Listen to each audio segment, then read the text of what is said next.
Hello Stockian, मैं हूं Mohit Pathak, founder Stockia and thank you for watching this video. ये वीडियो अगर अच्छा लगे तो लाइक कर देना, चैनल को सब्सक्राइब करके बेल आइकन को भी जरूर दबा देना। और अगर आप मुझसे पहली बार जुड़े हो, ये वीडियो आप अगर पहली बार देख रहे हो तो चैनल को सब्सक्राइब करके बेल आइकन को जरूर दबा दीजिए। और मुझे टेलीग्राम चैनल, ट्विटर आईडी पे जरूर फॉलो करिए, क्योंकि लाइव मार्केट में मैं आपको यहाँ पे अच्छी अपॉर्चुनिटी शेयर करता रहता हूँ, जिसका बेनिफिट आप उठा सकते हो। यहाँ पे मैंने KEI का शेयर किया था 27 जुलाई को। उस टाइम पे इसकी जो प्राइस थी आपकी ऑलमोस्ट 1209 1300 के 1220 10 के आसपास चल रही थी। इसने आज 1396 का हाई लगाया हुआ है। तो ऐसी अपॉर्चुनिटीज को पाने के लिए आप मुझे ट्विटर एंड टेलीग्राम दोनों को ज्वाइन एंड फॉलो करिए, ताकि आप अपडेटेड रहो और इसका बेनिफिट उठा सकते हो आप अपने एजुकेशन को बढ़ाने के लिए, क्योंकि मैं पूरा लॉजिक भी लिखता हूँ कि क्यों मैं इसको दे रहा हूँ।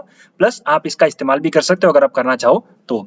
ओके, तो मैं आगे बढ़ता हूँ। इस वीडियो के बनाने का पीछे का उद्देश्य यह है कि अगर मैं आपसे बोलूं कि चाइना एंड ताइवान का जो झगड़ा चल रहा है, उसमें आप उसका फायदा कैसे उठा सकते हो, मतलब कि वहां पे झगड़ा हो रहा है और आप कैसे फायदा उठा सकते हो। तो इसके पीछे एक लॉजिक ये है कि जब ताइवान के ऊपर प्रॉब्लम आएगी, ओके, तो ताइवान के ऊपर जब प्रॉब्लम आएगी तो उसके ऊपर प्रॉब्लम आने से इंडिया की किन कंपनियों को फायदा होगा, ये मैं आपको बताने वाला हूं। और आप उसमें ट्रेड करके, बाय द वे मैंने एक स्टॉक उसी में से, बहुत अच्छा स्टॉक है, उस सेक्टर का नंबर 1 स्टॉक है, मैंने उसको ऑलरेडी अपने ट्विटर पे शेयर कर दिया था बहुत पहले, और वहां से वो लगभग 200 से 250 पॉइंट ऊपर भी आ चुका है। ओके, तो इसलिए कहता हूं कि चैनल एंड ट्विटर जरूर फॉलो एंड ज्वाइन करिए।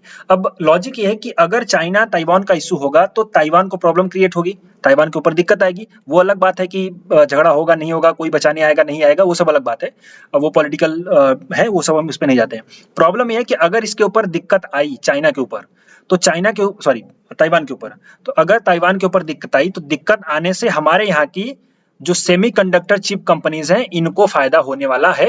और ये कॉन्सेप्ट है डिमांड वैक्यूम। ये मेरा तो कॉन्सेप्ट नहीं है, मैंने आपको बताया हुआ है।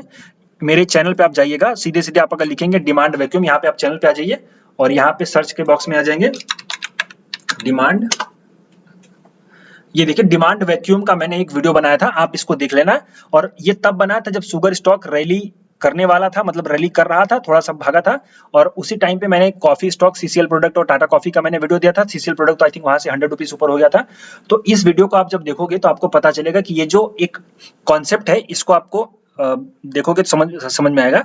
कॉन्सेप्ट ये है कि इसका आप लाइव अपने रियल लाइफ में इसको इंप्लीमेंट करके कैसे स्टॉक मार्केट से प्रॉफिट जनरेट कर सकते हो। ओके, अब ये जो कॉन्सेप्ट है मैं इसको थोड़ा छोटा सा एक्सप्लेन करता हूँ, क्योंकि ये वीडियो उसके ऊपर नहीं है। जस्ट वो वीडियो आप देखिएगा ताकि आपको पता चले। ये वीडियो का कॉन्सेप्ट, ये जो डिमांड वैक्यूम क्या होता है, डिमांड वैक्यूम कहता है कि भैया अगर कोई बड़ा किसी चीज का, भाई मार्केट में क्या है, मतलब हमारी लाइफ में क्या है, हमारी लाइफ में डिमांड एंड सप्लाई है। डिमांड सप्लाई मतलब क्या, अगर हम चीनी खाना, मतलब चीनी का इस्तेमाल करते हैं, लेट्स से मैं शुगर की तरफ से चलता हूँ, शुगर इसका नाम है, चीनी हमें लैंग्वेज बोला। अगर मैं शुगर खाता हूँ, हम सब शुगर खाते हैं, तो शुगर का इस्तेमाल हम सब करते हैं, तो हम क्या है, हमें कंज्यूमर, कंज्यूमर मीन्स हमारे पास है डिमांड। क्या है, हमारे पास है डिमांड, मतलब हमारे पास है डिमांड। सप्लाई कौन, सप्लाई कहाँ से आएगी, यानी सप्लायर कौन होगा, सप्लायर होगा शुगर केन की कंपनीज। तो अगर शुगर केन की कंपनी, मतलब शुगर कंपनीज में कोई दिक्कत आएगी, या फिर शुगर केन के प्रोडक्शन में कोई दिक्कत आएगी, यानी गन्ने में कोई दिक्कत आएगी, तो हम तो खाना तो बंद करने वाला है नहीं, हम तो खाएंगे। तो यहाँ पे क्या होगा, सप्लाई साइड में एक तरीके से वैक्यूम बन जाता है। क्या बन जाता है, मतलब सप्लाई जब पूरी नहीं होती, जब भी सप्लाई में कमी होती है, यानी आपूर्ति में जब कमी आती है, तो डिमांड की साइड एक वैक्यूम बन जाता है। क्लियर, यही है इसका कॉन्सेप्ट। और जब शुगर सेक्टर, जब ब्राजील में इशू आया था, वहां का वेदर खराब था, तो मैंने शुगर सेक्टर का बोला था, बलरामपुर चीनी वहां से 100-150 पॉइंट ऊपर आ गई। CCL प्रोडक्ट्स भी आपका अच्छा भाग गया था। कॉफी सेक्टर का जब इशू आया था, तो ये सब आपको ऐसे कॉन्सेप्ट पढ़ने चाहिए, सुनने चाहिए, समझने चाहिए, ताकि आपको पता चले कि रियल लाइफ में इनका इस्तेमाल कैसे होता है। और अभी ठीक वही समस्या, मतलब ताइवान के लिए समस्या है, हमारे लिए अपॉर्चुनिटी है। वही ऐसी अपॉर्चुनिटी खड़ी हो गई है, जो है demand vacuum. Demand vacuum means कि अगर ताइवान क्या है, ताइवान दुनिया का सबसे बड़ा सेमीकंडक्टर चिप मैन्युफैक्चरर है।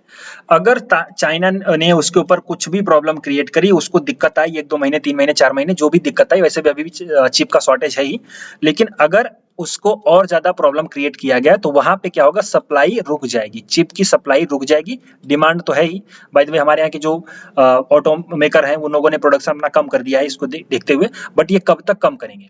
तो यहाँ पे अगर जब सप्लाई वहां से नहीं हो पाएगी, तो डिमांड तो बरकरार है, डिमांड तो बरकरार रहने वाली है, प्लस आगे चल के और ज्यादा आएगी डिमांड, तो उसकी सप्लाई किसी और को करनी पड़ेगी। तो जब कौन करेगा, जो चिप मैन्युफैक्चरर कंपनीज है हमारे यहाँ की इंडियन कंपनीज को इसका डायरेक्ट बेनिफिट होने वाला है और कुछ कंपनियां तो भागना भी चालू कर दी हैं, जैसे कि टाटा एलेक्सी का मैंने चार्ट शेयर किया था और वहां से लगभग 200 से 250 पॉइंट के ऊपर आ चुकी है। ओके, तो ये आप इसका देखो। अब यहाँ पे जब वहां पे ताइवान में अगर कोई दिक्कत आई और वहां पे सेमीकंडक्टर और चिप सेक्टर को दिक्कत आई, उस इंडस्ट्री को दिक्कत आई, तो उसका डायरेक्ट बेनिफिट हमारे यहाँ की कंपनियों को होगा, क्योंकि हमारे यहाँ की कंपनियों की प्रोडक्ट की डिमांड बढ़ जाएगी। ये आप समझो, यही है डिमांड वैक्यूम का कॉन्सेप्ट। अब देख लेते हैं कि कौन सी कंपनीज है, कितनी कंपनीज है, इसमें किस पे बेनिफिट होने वाला है। तो सबसे पहले आती है टाटा एलेक्सी, जो नंबर 1 कंपनी है। मैं नंबर 1 चलता हूं नंबर के हिसाब से। टाटा एलेक्सी,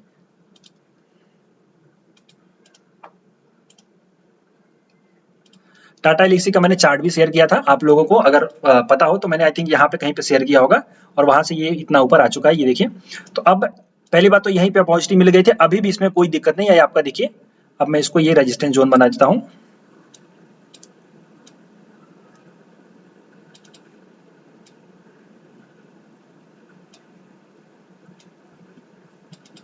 ये आपका सक्सेसफुली इसके ऊपर क्लोज होकर के ब्रेकआउट दे दिया है, तो आप यहाँ पे बाई का ट्रेड ले सकते हो और आपका स्टॉप लॉस जो होगा, आपका स्टॉप लॉस होगा सीधे सीधे,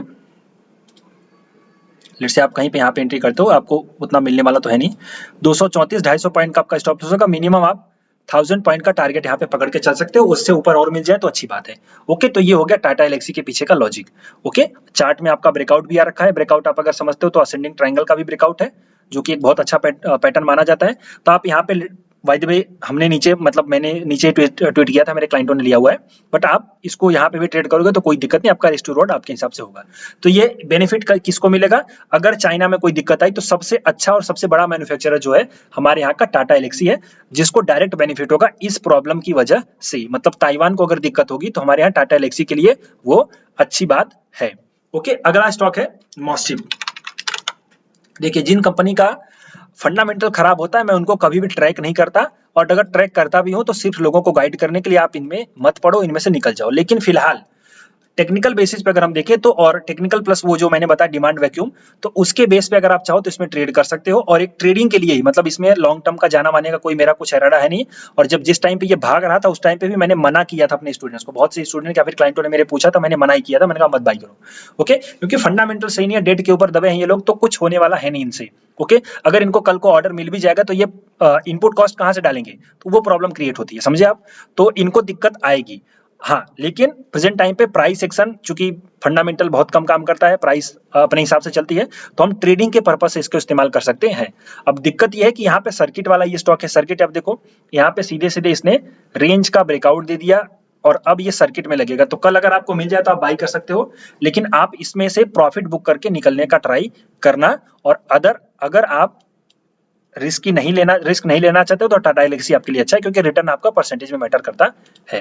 ठीक वही इसके भी ऊपर भी कॉन्सेप्ट है, टेक्निकली बुलिश है, प्लस डिमांड वैक्यूम का कॉन्सेप्ट है, मतलब ताइवान को दिक्कत होगी तो इसको बेनिफिट होने वाला है। अगला स्टॉक है एएसएम टेक्नोलॉजीज, इसका नाम आप लोगों ने सुना होगा, बीच में बहुत फेमस हुआ था ये स्टॉक और बाद में लोगों को रूल आया भी। तो ऐसे स्टॉक्स में कभी नहीं पड़ना चाहिए।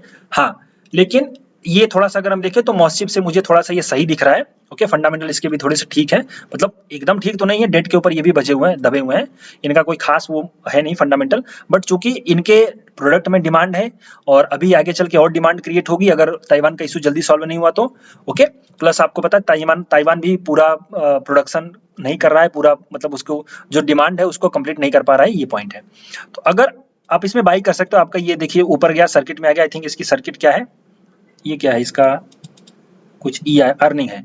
ओके, तो ये आप बाई कर सकते हो, आपका स्टॉप लॉस जो होगा इसके नीचे का होगा, टारगेट आप सीधे सीधे ये वाला पकड़ के चल सकते हो, और आप सीधे सीधे इसका ट्रेडिंग पर्पस के लिए इस्तेमाल करो, इन्वेस्टमेंट के लिए तो ये स्टॉक सही नहीं है। इन्वेस्टमेंट के लिए अगर आपको जाना है तो आप टाटा एलेक्सी में जा सकते हो।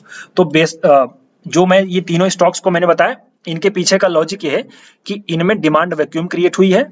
ओके, डिमांड वैक्यूम एक कॉन्सेप्ट है जो मैंने आपको एक्सप्लेन किया, इनको सिर्फ ट्रेडिंग पर्पस के लिए इस्तेमाल करना है। टाटा एलेक्सी को तो आप इन्वेस्टमेंट के लिए भी इस्तेमाल कर सकते हो, लेकिन बाकी के दोनों को आपको सिर्फ ट्रेडिंग पर्पस के लिए इस्तेमाल करना है। और डिस्क्लोजर में फिर से देता हूं, आप इसका इस्तेमाल नॉलेज बढ़ाने के लिए करिए। आप इसको समझिए, इसको सीखिए और आगे चल के ऐसी कोई अपॉर्चुनिटी मिलेगी तो ट्रेड करिएगा। और अगर आपको इसमें कोई डाउट हो या फिर कंफ्यूजन हो या फिर आपका मेरे किसी वीडियो के ऊपर कोई डाउट हो, कुछ लॉजिक आपको समझ में नहीं आया, कोई कॉन्सेप्ट आपको समझ में नहीं आया, तो मेरे इस नंबर पे आप कॉल करके मुझे बात कर सकते हैं और मैं आपको वो डाउट भी क्लियर करूंगा। और अगर आपको स्टॉक मार्केट रिलेटेड कोई भी डाउट है तो आप इस पे भी मुझे कॉल करके जानकारी ले सकते हैं। और अगर आपको ट्रेडिंग या फिर इन्वेस्टमेंट करनी है तो मैं शेर खान लिमिटेड का बिजनेस पार्टनर भी हूं, और आप चाहें तो मेरे अंडर में डीमैट अकाउंट खुलवा के आप इसमें मेरे साथ पार्टिसिपेट कर सकते हैं स्टॉक मार्केट में इन्वेस्टमेंट के लिए, और आपको फुल्ली सपोर्ट और गाइडेंस मिलने वाली है। सो अभी के लिए इतना ही, and thank you and wishing all the best.